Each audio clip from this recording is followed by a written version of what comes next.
Hello friends, welcome back to my YouTube channel Gyanvani. आज इस video में हम लोग कवर करने वाले हैं functions of human resource management. So let's start the session.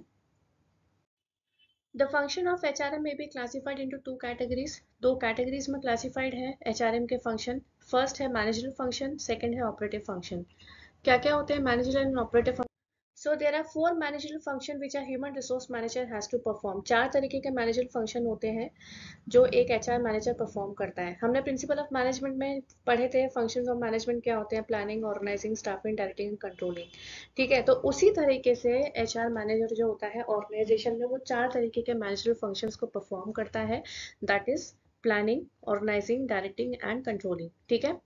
Next है आपके ऑपरेटिव फंक्शन ऑफ एचआरएम। क्या क्या ऑपरेटिव फंक्शंस होते हैं? ऑपरेटिव मींस उन चीज को ऑपरेशन में लेकर आना, ठीक है, जो कि मैनेजरल फंक्शन के साथ परफॉर्म किए जाते हैं। That is procurement, development, compensation, integration, maintenance and separation. तो इनको हम लोग डिटेल में देख लेते हैं। सबसे पहले अगर हम बात करें मैनेजरल फंक्शन की, तो उसमें सबसे पहले क्या आता है? प्लानिंग। क्या प्लान करता है एक HR manager? The planning function of human resource department pertain to steps taken in determining in advance personal requirement, personal program, policies, etc. ठीक है।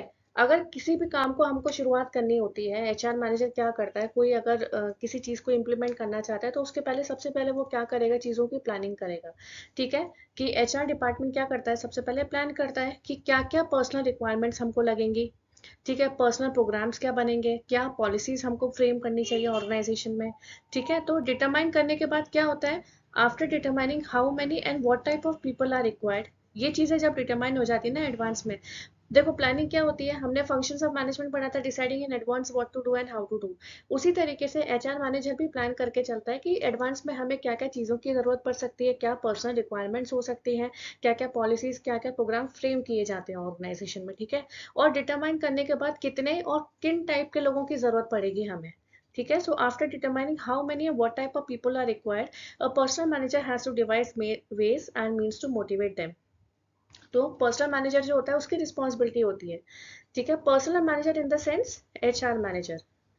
आज के जो टाइम पे हम लोग क्या बोलते हैं उनको, ह्यूमन रिसोर्स मैनेजर। वो पहले से ही चीज़ों को डिसाइड करके चलते हैं कि क्या क्या पर्सनल रिक्वायरमेंट्स लगेंगी, क्या प्रोग्राम्स बनेंगे, क्या पॉलिसीज बनेंगी, और उसके अकॉर्डिंगली किन टाइप के लोगों की ज़रूरत पड़ेगी और कैसे हमें उन लोगों को हायर करना है। ठीक है, तो ये सारी चीज़ों का पहले से ही प्लान आउट करके जो रहता है ह्यूमन रिसोर्स मैनेजर, अपनी चीज़ों को पहले से ही प्लान आउट करके चलते हैं। नेक्स्ट है ऑर्गेनाइजिंग। अब हमने अगर जो चीजें प्लान करी है, अब उसको उसको ऑर्गेनाइजिंग में के फॉर्म में लेके आना है, यानी कि allocation of resources, allocation of responsibilities. Like under organization, the human resource manager has to organize the operative function by designing structure of relationship among jobs। ठीक है, जॉब्स का एक जो स्ट्रक्चर है रिलेशनशिप का, वो डिजाइन करना होता है एचआर मैनेजर को, personal and physical factors in such a way as to have maximum contribution towards organisation objectives.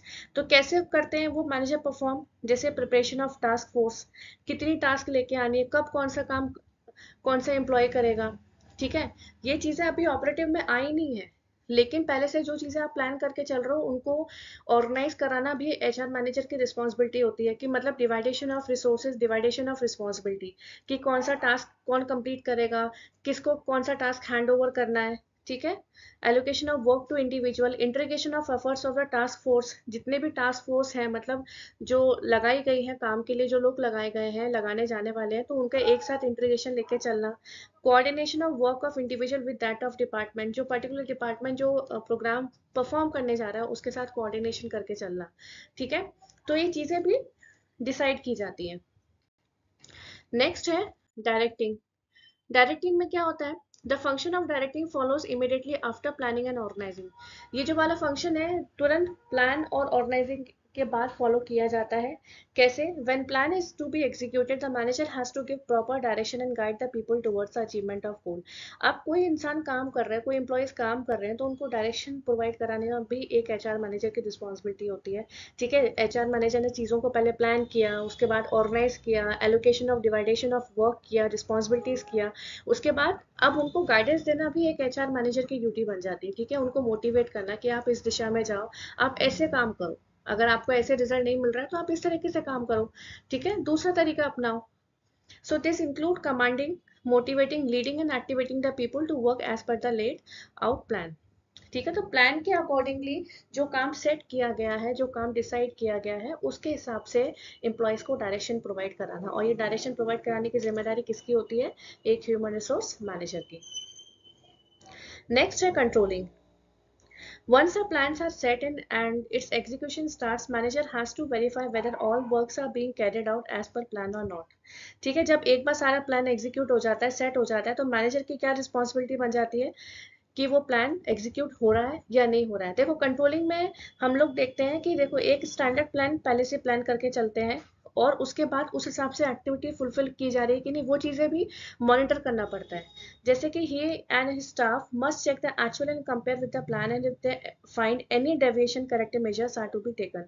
Controlling का बेसिकली मतलब होता है कि अगर आपने कोई चीज़ स्टैंडर्ड प्लान करके रखी है, ठीक है, लेकिन उस हिसाब से आपका रिजल्ट नहीं आ रहा है, तो ये वेरिएशन क्यों आया, ये ये देखना भी एक मैनेजर की रिस्पॉन्सिबिलिटी है। एचआर मैनेजर क्या करते हैं, पहले से चीज़ों को प्लान करके चलते हैं, सेट करके चलते हैं कि भाई हमें इतना रिजल्ट, इतना आउटपुट तो देना ही है, ठीक है। उसके बाद वो ये देखते हैं कि एक्चुअल में कितना आया, ठीक है। अगर 10,000 यूनिट ऑफ प्रोडक्शन का हम लोग लेकर मान चल रहे हैं कि इतना प्रोडक्शन हमको करना है, लेकिन आया 8,000 9,000, तो इतना डेविएशन क्यों है? और अगर डेविएशन आया है तो उसकी जो करेक्शन है उसकी रिस्पॉन्सिबिलिटी भी एक एचआर मैनेजर की होती है। तो यही प्रोसेस कंट्रोलिंग में आती है, ठीक है। So the action and operation are adjusted to predetermined plans and standard through control. तो sometimes the deviation may show that something wrong in original plan. Deviation क्या बताता है, क्यों डेविएशन आया? हो सकता है स्टार्टिंग में जो चीज़ें हमने प्लान की हो वो कुछ गलत हो गया हो, कुछ गलत रिजल्ट आ गया हो, इसकी वजह से जो आउटपुट हमारा निकला है वो मतलब उस हिसाब से नहीं निकला जिस हिसाब से हमने सेट किया था। तो डेविएशन फाइंड आउट करना भी एचआर मैनेजर की रिस्पॉन्सिबिलिटीज होती है, ठीक है। तो ये तो थे हमारे मैनेजरल फंक्शन। सबसे पहले प्लान करते हैं चीज़ों को, पहले से चीज़ों को क्या प्रोग्राम बनाने हैं, क्या पॉलिसीज फ्रेम आउट करनी है, किन टाइप के लोगों को हायर करना है, उस हिसाब से ऑर्गेनाइजिंग करनी है। जो चीज़ें हमने प्लान बनाई है, प्लानिंग के अकॉर्डिंगली हम लोग चीज़ों को ऑर्गेनाइज करके चलेंगे, ठीक है, कि कब कौन सा काम किसको देना है, division of work, division of resources, allocation of work to between individual, ठीक है, कोऑर्डिनेशन बिठा के चलना डिपार्टमेंट के साथ।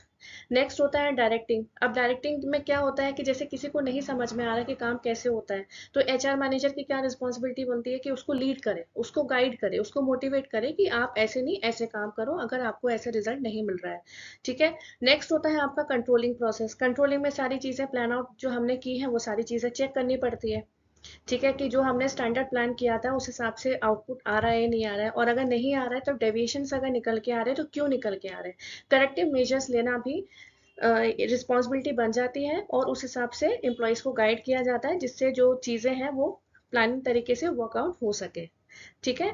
तो ये तो थे हमने मैनेजरल फंक्शंस पढ़े, जिसमें एक एचआर मैनेजर क्या रिस्पॉन्सिबिलिटी निभाता है, ये चीज़ें हमने देखी है। नेक्स्ट हम बात करते हैं तो क्या होते हैं ऑपरेटिव फंक्शन। फर्स्ट है प्रोक्योरमेंट। प्रोक्योरमेंट में हम लोग क्या देखेंगे, it is concerned with obtaining the proper kind and right number of personnel at the right time and most economical rates, and it deals specifically with the determination of manpower requirement, job analysis, recruitment, selection and placement. अब देखो procurement में वो चीज़ें आती हैं।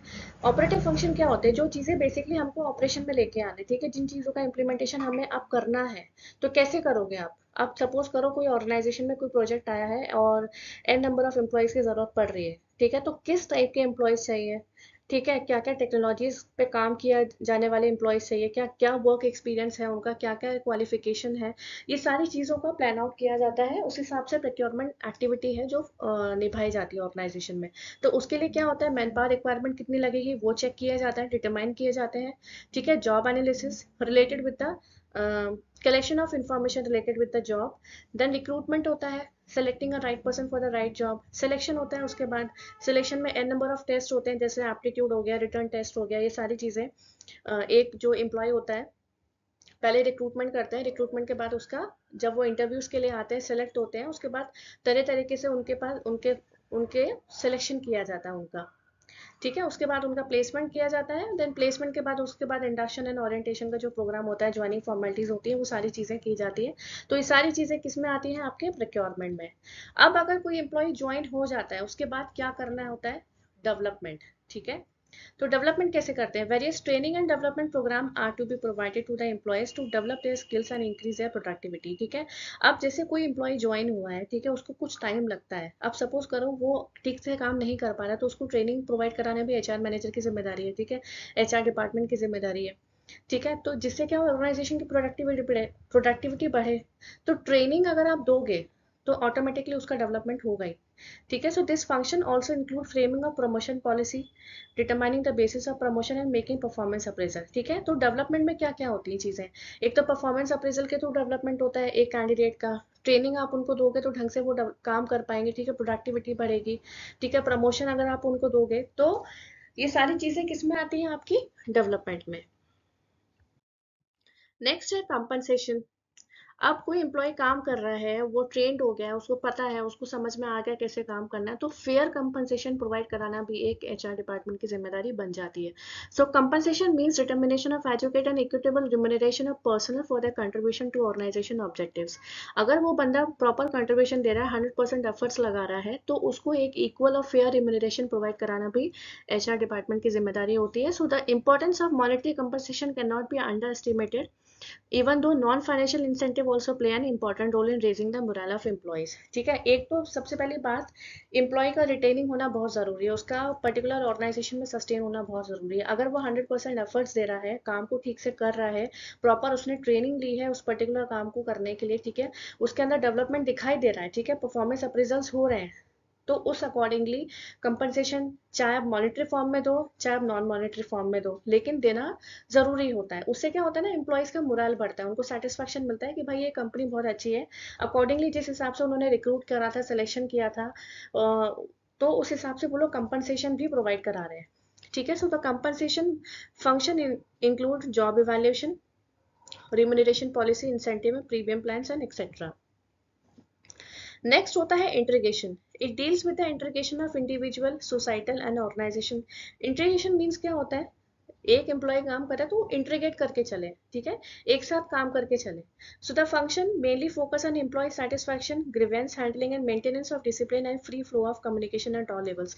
देखो सब लोग एक साथ लेकर चलते हैं ना, एक साथ काम करके चलते हैं, तो इससे क्या होता है, एक तो कम्युनिकेशन बेहतर होती है। ठीक है, लोग एक दूसरे को समझ पाते हैं। ऑर्गेनाइजेशन में जब कलीग्स एक दूसरे से कम्युनिकेट करके चलेगा, इंटीग्रेट करके चलेगा, काम को साथ लेकर चलेगा, तो उसको समझ में आएगा कि मेरा ऑफिस का माहौल कैसा है, ऑर्गेनाइजेशन में लोग कैसे हैं, काम कैसे होता है। ठीक है, तो क्या होता है, एम्प्लॉय को सेटिस्फेक्शन मिलता है। ठीक है, ग्रीवेंस हैंडलिंग में भी हेल्प होती है। ठीक है, डिसिप्लिन मेंटेन होता है और फ्लो ऑफ कम्युनिकेशन बेहतर होता है। नेक्स्ट है मेंटेनेंस। मेंटेनेंस में क्या होता है? This function deals with sustaining and improving of already establish conditions. ठीक है, तो this function is concern with establishment of proper health and medical and safety measures. अब ऑर्गेनाइजेशन की, यानी कि एचआर डिपार्टमेंट की क्या जिम्मेदारी बनती है? अब मेडिकल से रिलेटेड कोई भी हेल्थ इश्यूज है किसी एम्प्लॉय को, तो उसका ध्यान रखना भी एचआर वालों की जिम्मेदारी है। ठीक है, कैसे? आप प्रॉपर तरीके से उनको सेफ्टी प्रोवाइड करो, मेडिकल हेल्प दो। ठीक है, अब सपोज करो ऑर्गेनाइजेशन में अगर किसी एम्प्लॉय की तबियत खराब हो जाती है, तो किसकी जिम्मेदारी बनती है? भाई वो ऑर्गेनाइजेशन का पार्ट है। एम्प्लॉय अगर काम कर रहा है तो उसके बदले में ऑर्गेनाइजेशन को भी तो ध्यान रखना पड़ेगा, एचआर वालों को यही तो करते हैं। ठीक है, मेडिकल और सेफ्टी रिलेटेड जो पॉलिसीज बनाई जाती हैं, क्यों बनाई जाती हैं? जिससे जो पर्टिकुलर एम्प्लॉय काम कर रहा है उनको हेल्प मिल सके। So arrangement and proper maintenance of health and safety standard are essential for providing working environment which is conducive to the organization। ठीक है, ये बहुत जरूरी हो जाता है वर्किंग एनवायरनमेंट में कि आप हेल्थ एंड सेफ्टी मेजर्स का भी ध्यान रखो उन पर्टिकुलर एम्प्लॉयज के लिए। नेक्स्ट है सेपरेशन। सेपरेशन में क्या आता है? Separation refers to the process by which the employees leave the organisation and return to the society. जब छोड़ देते हैं, काम करना छोड़ देते हैं, सपोज करो कोई ऑर्गेनाइजेशन में प्रोजेक्ट आया, उस प्रोजेक्ट की डेडलाइन थी सिर्फ 6 महीने के लिए हमने रिक्रूट करा है, और 6 महीने बाद अगर परफॉर्मेंस अच्छा हुआ तो ठीक है, नहीं तो आपको निकाल दिया जाएगा। अब सपोज करो उस बंदे का परफॉर्मेंस अच्छा नहीं है, तो क्या होगा? 6 महीने की डेडलाइन होगी, वो काम करेगा, प्रोजेक्ट पे काम करेगा, कंप्लीट करेगा, उसके बाद उसको निकाल देंगे। ठीक है, so the final function of human resource management is to assist the employee in separating themselves from the organization smoothly, and this function deals not only with resignation and retirement but also with retrenchment layoff। ठीक है, केवल resignation retirement से नहीं, अगर retrenchment करना है, lay off करना है एम्प्लॉयज को, तो उस कंडीशन में सारी एम्प्लॉयज की देखा देखी की जाती है कि किसको रखना है, किसको निकालना है, किसका प्रोजेक्ट खत्म हुआ है, किसका प्रोजेक्ट ऑन गोइंग चल रहा है। ठीक है, तो इस हिसाब से एम्प्लॉयज का क्या होता है? सेपरेशन होता है। जो एम्प्लॉयज छोड़ के चले जाते हैं ऑर्गेनाइजेशन को तो नेक्स्ट प्रोजेक्ट के लिए, नेक्स्ट साइकिल के लिए वापस से रिक्रूटमेंट की जाती है। ठीक है, तो ये तो थे फंक्शंस ऑफ मैनेजमेंट जो आज हमने पढ़े।